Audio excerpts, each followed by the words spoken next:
The Economic and Financial Crimes Commission has secured 137 convictions between January and August this year. They've also gone on to recover looted funds in different currency denominations. Acting chairman of the anti-graft agency, Ibrahim Mago, disclosed this at a public lecture in Abuja. Well, let's analyze this feat as we bring in now public affairs analyst Adeniyi Kunnu to talk about all of that. Many thanks for joining us again. Thank you very much for having me here. TVC News. Let's just have your initial remarks now to these recorded achievements from the quarters of EFCC. Well, it's two sides. If you consider that July 7 or 17 of this year, SERAP, Social Economic Responsibility and Accountability Project, took the government of this country to court over the non-disclosure of identities and detailed information about the people they recovered certain amounts of monies from. The one that's in the category of interim forfeiture, as well as the ones that they have written so that foreign governments could help them repatriate. But if you look at it, between May 29 and August, and May 29 of 2015 and August 2016, we had about 78 billion, 185 million, 78 billion naira, $185 million, about £3 million, and of course 11,250 euros published. You know, the reason SERAP took the government to court then, this year, was simply because you cannot continue to tell us you've recovered such and such amounts. These monies were taken from the public till. So if people could take monies out from somewhere and you're able to recover such monies, then it is only ideal that you let the public know. The achievement is impressive. Know the identity? No, the identity is very, very important. And of course, we really need to know the details. They've told you they've secured about 129 convictions. What are the names of those persons? I think it is important for this administration to understand that if it enjoys, immense goodwill from Nigerians to come to the saddle, and if in the first year it really did something that would make this country or the citizens say, indeed, this is the right direction, you can only, sustain positive momentum because it is very, very important. Do not forget that part of the reason why Mago failed to scale through the sessions with the lawmakers was because he could not tell the world, starting from Nigeria, how much the EFCC has so far recovered.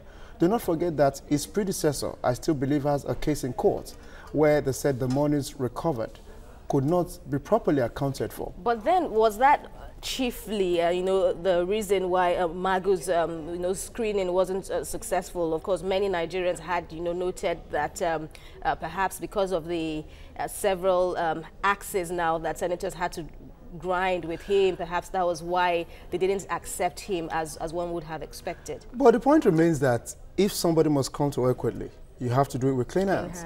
One thing is this, my people have a saying that if they're calling you a thief, you don't go around with a kid. That's the offspring of a goat.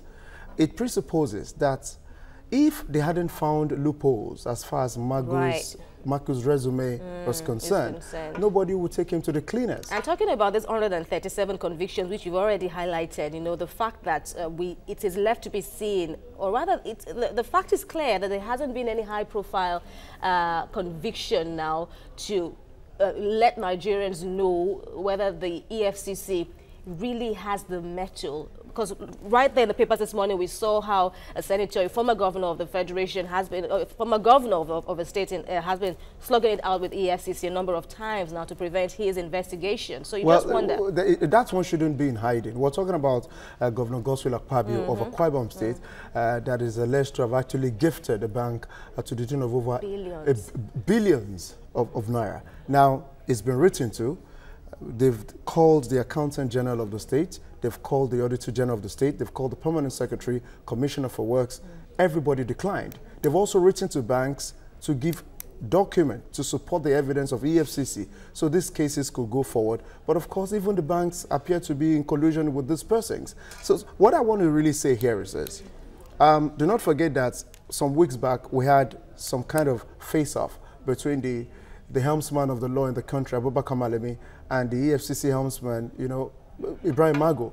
This ordinarily should not be. We're talking about a government that has two persons operates, handling agencies of government, we shouldn't be hearing this kind of thing. Because somehow these have an implication on the joint war. I have to say that indeed it does have implications. So the point remains that we know that the Attorney General of the Federation is the superior lawmaker in the country. Right. So Ibrahim Magu eventually agreed and pushed these files to him.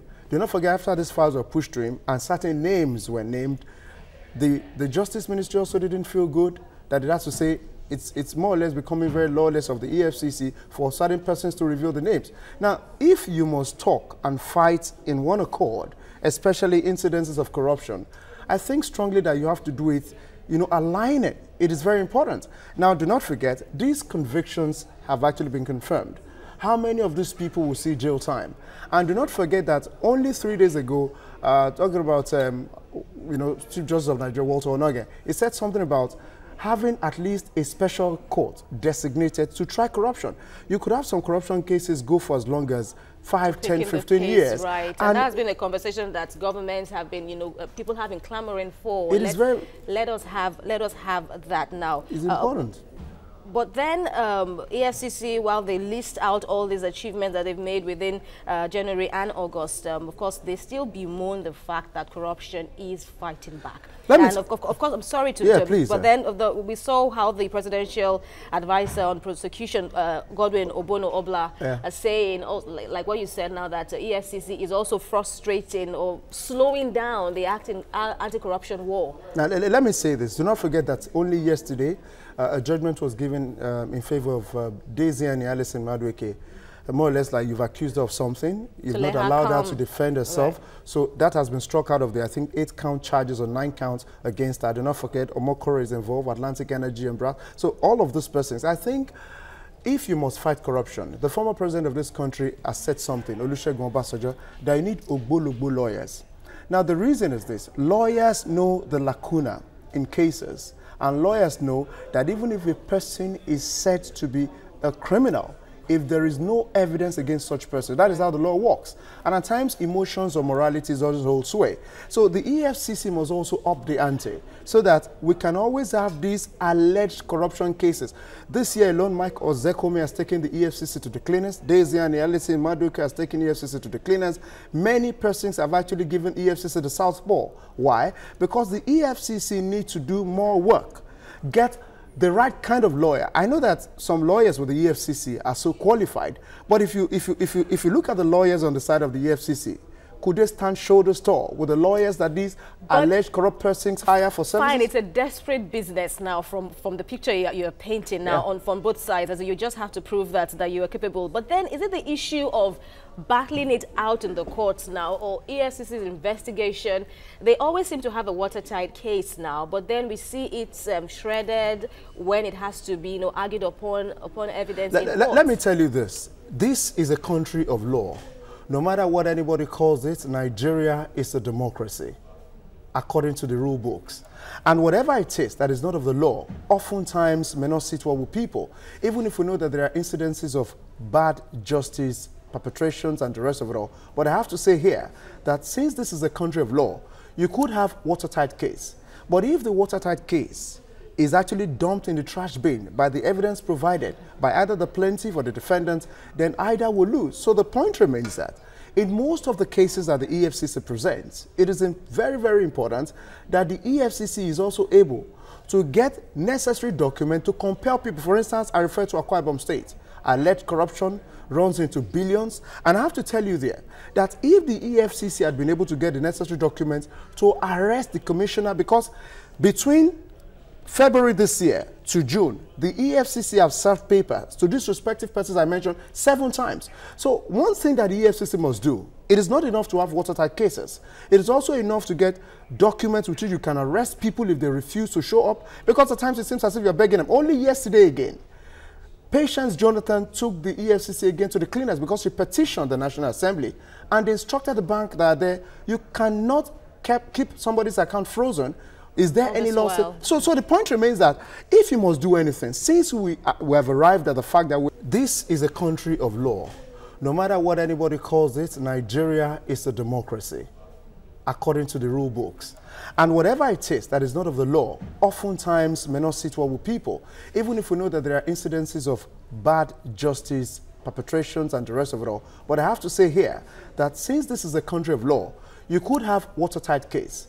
But if the watertight case is actually dumped in the trash bin by the evidence provided by either the plaintiff or the defendant, then either will lose. So the point remains that in most of the cases that the EFCC presents, it is very, very important that the EFCC is also able to get necessary documents to compel people. For instance, I refer to Akwa Ibom State. Alleged corruption runs into billions. And I have to tell you there that if the EFCC had been able to get the necessary documents to arrest the commissioner, because between February this year to June, the EFCC have served papers to these respective persons I mentioned 7 times. So one thing that the EFCC must do, it is not enough to have watertight cases. It is also enough to get documents with which you can arrest people if they refuse to show up, because at times it seems as if you're begging them. Only yesterday again, Patience Jonathan took the EFCC again to the cleaners because she petitioned the National Assembly and they instructed the bank that you cannot keep somebody's account frozen. Is there any law? So the point remains that if you must do anything, since we have arrived at the fact that we are a nation of the law, it is then important for the EFCC to engage lawyers that know how to understand the pros and cons of certain instances presented before the judge that sits atop cases, so that we cannot continue to lose conviction. Now, we're talking about the country that so far so good has recovered, I think it's about $70 billion, which is about 400 billion naira. Now, all these monies that also have been, more or less brought back into the economy, how is it being deployed? Another issue, but I'm afraid we've run out of time. I was about to ask about, these recovered funds now. What should we do with it? Well, are they going about it? I'm afraid we've run out of time. Adeniyi Kunnu there. Many thanks. Definitely we'll bring you back now for this and other developing stories. Many thanks for joining us once again.